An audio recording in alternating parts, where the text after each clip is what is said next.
So the proposal, how we prepare for this mess. So the Horizon Europe proposal has two main parts. Is the first part, which is part A, the application forms. This is filled online and on a web form that is part of the funding and tenders portal. It has general and administrative information, partner teams, role, achievements, project, as well as the budget of the project, ethics and security.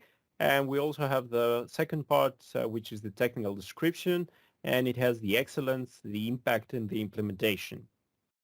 So there are general templates that the Commission has issued, and you can check them out.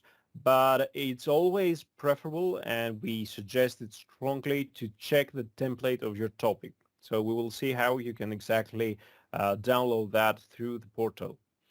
So here's the process in another call. So you go to the topic. If you scroll down, if you remember, there's the start submission process, and you can find this part here where you download the templates. And I will go right into it if I'm still logged in, hopefully. Excellent. So let's do it from the beginning. I want to find a new call. I go again through the circular economy aspects. So open for submission. I want only the Horizon Europe calls because there are other opportunities. Let's go back to the reverse. And I want to start a submission. So I'm clicking that. We confirm. And we are redirected to the submission service. So we have information here about the deadline with a nice counting backwards, more information about the call, and here's the magic button to download the template. So as you can see, I have downloaded a lot of templates. And here there is the part B and also additional templates. This depends on the call, that usually you have to upload it as annexes to your submission. So part B has a very clear guidelines of what it is that you have to prepare, the structure of the proposal. You can see here part A and part B. And here come the instructions for part B, the technical description. So here is a very important stuff is the page limit. So most of research and innovation action and innovation action programs are 45 pages. However, there are exceptions, and this is why you have to pay attention to the page limit, because there are some of them that are still 70 pages. So in Horizon 2020, the previous program, most of them were 70 pages. Now most of them are 45 pages, but there are exceptions. And the formatting, the page limits, and stuff like that. And if you continue, you can see the actual template of the submission with the excellence, more guidelines, objective ambition, methodology, and stuff like that. The impact, again, subsections, specific guidelines, how to work, how to address the impact, the destination. Here we have a very nice summary. This is usually one page with, think of it like the business model canvas of the proposal. So the needs, the results, the dissemination, exploitation, communication measures, target groups, your customers, the outcomes, and the impacts, all in one page. And then we have section 3, which is the quality and efficiency of the implementation, what we say the work plan. So what are the tasks, what are the activities, their duration, their deliverables, and all of that. So this is very quickly the template. And as we saw, there are also ad hoc templates that depend on the call.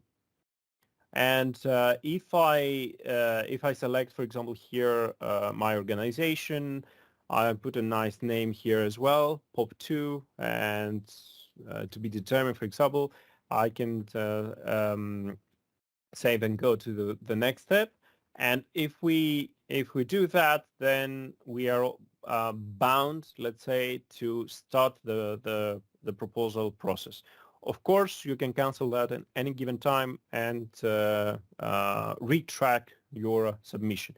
We will not continue at this phase just to save a little bit of time, and we'll go back to the presentation to explain a little bit more on the part. So back to part A, the application forms. We have general information. We have information about each of the participants, like yourselves, the budget of the proposal, the ethics, as well as some other questions. Given the nature of your companies, of your organization, in most cases, you will be beneficiaries. You will be requested to support, to provide information. And that is usually by filling in a standard administrative form, as well as giving some information about your key products, services, infrastructure, publications, other projects, and stuff like that. Here you can see in more detail information, the administrative information about your organization. As we said, number one is the PIC number. You have to have a PIC number to participate. The departments, the contact persons, researchers that are involved in the proposal. You don't have to have researchers, but if you do, you can fill in the information here. The role in the project, relevant achievements, project activities, infrastructure, and if you have or you don't have a gender equality plan, which is not requested for SMEs. This is usually for academic stakeholders. Here you can see how the form is structured, so all the different fields. You can see it filled in with our company. So some information is directly retrieved through our PIC number, through our account on the platform. And you can see here the main contact person, other contact persons, our role. There are predefined fields and checkboxes that we select, how we are going to participate in the project. The researchers, for example, my name here as a researcher, and achievements, services, product, publications. There is a drop-down menu here where you select what it is. Past projects, infrastructure, as well the gender equality plan. Costas to guide you through part B. So part B is the technical description of the proposed project. Apostolos already guided us a little bit about the different parts of the excellence, the impact, the quality, and the efficiency of the implementation. What I will try to focus a little bit more is what you would probably be asked as a partner working together with a consortium on elaborating on a proposal. So what you might be asked from the leader of the proposal preparation, the editor of the proposal, is more probably to set out the objectives of your research and innovation work, what you will be trying to achieve in the framework of the project, of course, in a way that it's pertinent to the topic. So what we were discussing in previous sessions, you have the idea, you aim to develop, for example, a new product, but you need to ensure that the development is actually covering or addressing the scope of the topic that you are focusing on. So you might need to describe or set out a specific objective for your particular research and innovation work. Of course, you will most probably be required to describe the actual work that you will be doing in order to develop your product, your service, your solution, or test it or demonstrate it, depending on the role you assume in the proposal and the proposed project itself. By describing the work, we mean both the actual process as well as the approach that you will use, the methodology, any kind of frameworks, any kind of specific kind of techniques that you might be using to make your work more successful, more efficient, closer to the needs of the topic itself. You might also need to describe the state of the art. Most probably you might be one of the more experts in the particular field that you will be delving into the proposal. So you might need to describe what is going on at the moment at this particular field. What are, for example, the products that are out in the market? What is the research that is being done in the field actually focusing on? Whether there is a particular field within your domain or your market sector that is under research or whatever, you will need to describe this, and as well as how your solution will actually either address this gap or go beyond the current state of the art. Last but definitely you're not least, you will need to actually provide an estimation and ultimately agree with the rest of the consortium on the amount of resources, and by resource I mean mostly financial resources, that you will need to carry out the proposed research and innovation work that you will be undertaking during the course of the proposal. Um, I think this is the gist of this slide. If you can go to the next, Apostolos. We have a lot more information about how you can approach all these different input requests that you might get from the leader or the editor of the proposal that you are participating in. So all in all, I will try to keep it as brief as possible. So for the objectives themselves, you really need to be pertinent to the topic. That means very close to what the topic is asking and very brief. So as Apostles already mentioned, that there is a very strict page limit. So everything about the objectives and of course all the rest that of the sections of the proposal need to be as brief as and to the point as possible, and the point needs to be close to the topic itself. So keep it brief, keep it close to the topic, and try to quantify, keep putting up some performance indicators or any kind of numbers that can provide a better perspective to the evaluator of the proposal of what you're trying to achieve. When it comes to the ambition part, again, I think I mentioned this, but I will highlight this again. You need to describe the state of the art of the proposal in a way that highlights, that brings to the surface, makes it easy to understand what are the current gaps and the current challenges. And then you need to showcase how your work, how your aims will ultimately lead you to address those challenges, to fill in these gaps and go beyond the state of the art at the end of the day.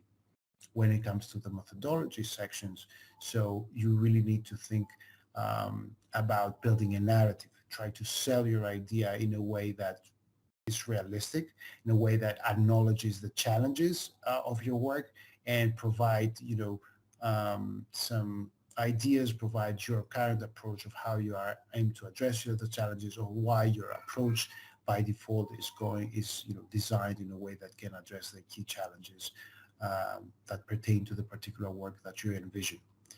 In the expected impacts, you might be requested to pitch in a little bit, and I think the most typical case is providing some, again, indicators of the scale and significance of the impact that your work is expected to have. So by scale, I mean just how many organizations, for example, will be able to benefit from your solution, how many do you expect to adopt the product or buy the product after the end of the project, or how many people do you believe would be benefited from this project, while significance means how much will you change a certain dimension, like how much more efficient will a process be after they adopt your solution, or how much decreased carbon footprint will a process have after they implement your circular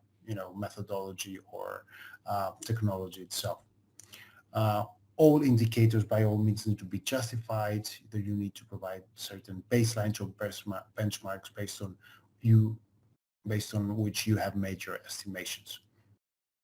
And more frequent cases for you to be asked for any kind of networks or dissemination channels that you might have available, and that can be used in order to better communicate the results of the project, or reach out to different stakeholder communities or organizations or consumers that might be necessary to address, necessary to inform, in order for the results, for your research results, to be actually taken up in practice, used in any meaningful way. So another point that you would most probably need to contribute on is the work plan. So you need to describe the process that you will follow in order to carry out your work. In the methodology section, you present the approach that you will have, the different tools, the framework that you're going to follow. Here, you need to lay out the process of course, indicating any kind of deliverables or any kind of milestones that you might have in this framework and who would be responsible for them as well. So last but definitely not least, because it's a very important part of the proposal itself in its entirety, is the capacity of participants at the consortium, and where you need to describe very concisely what is the key expertise, the key capacity in which you are, kind of participating in this proposed project. What is the role of your business, and why is your organization fit to play this role in a way that adds real value to the consortium and can help the partners meet the objectives they have set out. So hope I didn't bore you too much with all this kind of things, just a few hints and tips here and there. In practice, you have to actually go through the process to understand what is being required and how you can best provide your input. And typically you will get assistance from a more experienced person who is undertaking the preparation of the proposal, or at least a big chunk of it, try to collect input from different partners, trying to kind of coordinate the proposal preparation in a way that, can ultimately lead to a consistent project that can address the scope and expected outcomes of the topic itself. It is also time to talk about money, to talk about the budget of the proposal. So those projects that are funded by Horizon Europe, they typically fund the costs that you see in this slide. So most of it are personnel costs that are actually used to reimburse the effort, the cost of the effort, that is, of the people working on the project. There might be some subcontracting costs if for any reason you would like part of the work to be subcontracted in a third party that is not part of the consortium. Another big cost category are purchase costs, as they are called in Horizon Europe. They used to be called other direct costs. In essence, they cover any kind of cost you might be needing to do over the course of the project in order to travel anywhere, for example, to meet with the rest of the partners or visit an event, to speak with other people and disseminate and communicate the results of the project. Any kind of equipment costs, and especially depreciation costs for equipment, as well as other goods, works and services, whether these are to buy, for example, consumables for a lab experiment, or whether these are, to build or design the website of a project, these kind of things. There are also other cost categories. They're quite diverse. One example would be for costs for providing financial support to third parties. This is how competitive calls are launched, and they provide funding to startups and other third parties. And then last but not least, we have the indirect costs. The indirect costs are calculated as, with a fixed 25% on the total of personnel and purchase costs, and they are meant to cover any kind of overheads, any kind of costs that cannot be directly or easily attributed to the project, as like, for example, bills for utilities or the depreciation of other equipment that are used for like laptops or whatever. So while you are, or your consortium is working on the budget, you will need to also align and agree on your budget. How much will your research and innovation work cost? So one thing that you'll be most probably be asked for is your average monthly rate. So you need to kind of estimate on average how much a person month costs for your organization. This will be crucial for the, it typically is the leader of the proposal, but sometimes you are asked to propose your own budget. But I think this is a crucial part, the average monthly rate, that is to calculate how much will your cost be for running the project. What is important to note here is this is exactly an estimation that is being made at a very early stage of the project. The project itself is non-existent at this point. So if everything goes well, the project is accepted for funding, and you start the implementation, the actual costs will most probably be different. So there's no point in trying to be 100% accurate because we cannot be 100% accurate. Reality is always different than the plans we have in mind. So keep in mind that it's an estimation and it will deviate at the end of the day. So you need to be as accurate as possible at this stage. And of course, this is acknowledged by the Commission, and different deviations as well as changes between different budget categories are possible during the course of the project. In any case, another and a final perhaps thing to highlight here is that there are specific budget restrictions for the project. So the Commission typically defines how much a project should cost as a maximum limit. So you might need to compromise. So it's a difficult exercise, that there's a lot of different dimensions that we need to factor in when developing the budget. So be prepared to negotiate, be prepared to compromise, but keep some goodwill, because at the end of the day, we are all working together to build a proposal that will be accepted for funding. And last but not least, the sooner you do this, the better. So it's no shame to start talking money as early as possible, because that will actually help you out to define the scope of your work, to understand just how ambitious your work can be. And it can definitely help you avoid surprises later on when you describe very ambitious, very pertinent work, but there is no money to actually fund this work. So the sooner you start talking about the budget, I think the better it would be for the proposal, and the better would be for your time, saving you some hassle from later that would be otherwise, happening later on. Next slide. So I think this is the last slide of the presentation. We try to summarize here some key takeaway messages. Here are several pointers that you can take away. So first and foremost, I think we highlight this quite enough, or we kind of try to subliminally pass it over as a message. Tailor your idea to the scope and expected outcomes of the topic. You might have like this perfect idea that will change the world, or at least bring some meaningful impact, but it might be not relevant to the topic.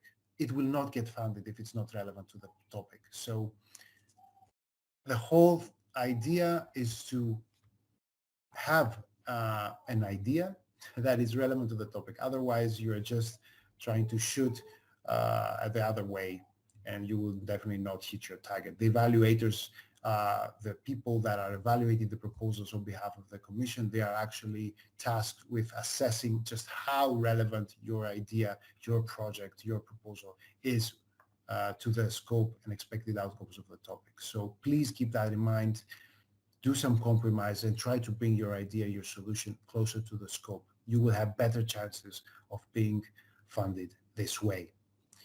A second one that we briefly mentioned also, there are page limits. So 45 pages for research and innovation actions and innovation actions. Typically, there might be a little bit more in cases, and 30 pages for coordination support actions. That's too low for the amount of work that we need to describe and the concepts that we need to convey. So keep it to the point. It's for your benefit. You cannot do it otherwise as well. Evaluators are asked to disregard any excess pages, so you need to keep it to the page limits. And at the end of the day, no one really wants to read walls of text. Imagine that the evaluators have to read a lot of proposals, and they have to read a lot of text. So the more precise you are, the more you cut to the chase, the more you highlight your specific, value propositions, your unique selling points, the better the chances that the evaluators will actually be able to grasp them and more favorably assess your proposal.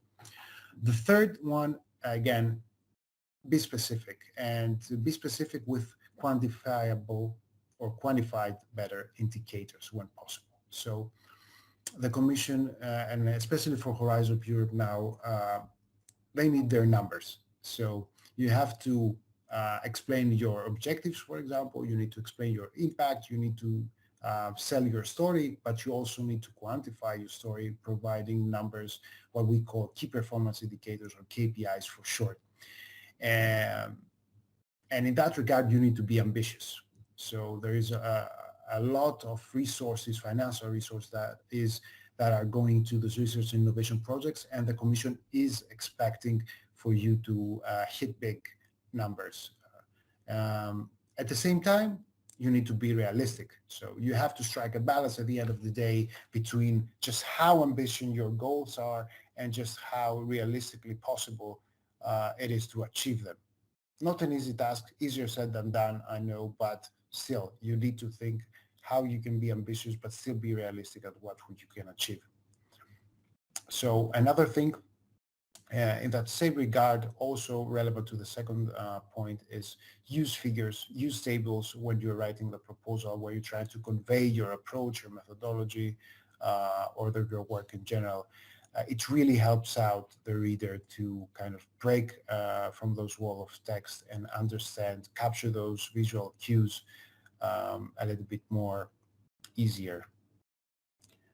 Then on, as we said, we talked about this, aligning about your budget as early as possible, but it's actually good practice to align on your expected contribution and timeline as early as possible as well.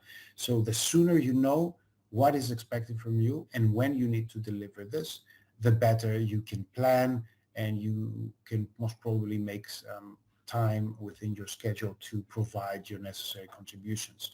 Of course, when you align on them, it is best to actually stick with them. Meet your deadlines is what I'm trying to say. Apostle has already touched upon this. The proposal preparation is a process that is a small scale collaborative project by itself. So you're working with other organizations. In essence, you're working with other people. It's for your benefit to keep the collaboration with those people smooth, so as you can work with them in the future, so as you get invited to an next proposal, so as you can more easily pick up the phone later on in the future and call them for your proposal or call them for another project that you might have in mind. So work well, and meeting your deadlines helps your collaboration in that regard. A more practical pointer would be to work on the template of the proposal. Apostolos showcased a little bit just how it might look like. It doesn't make any sense for you to, kind of work in your own document, write pages upon pages, and then come up to the proposal editor and send them your input and understand that your input is actually not in line with what the template is looking for, or it's out of page limits or whatever. So try to work on the template and keep the guidelines of the template in mind when you are kind of elaborating your inputs. And in that regard, you need to be a little bit agile. What we typically recommend is to sprint in order to develop the first version of your input as soon as possible.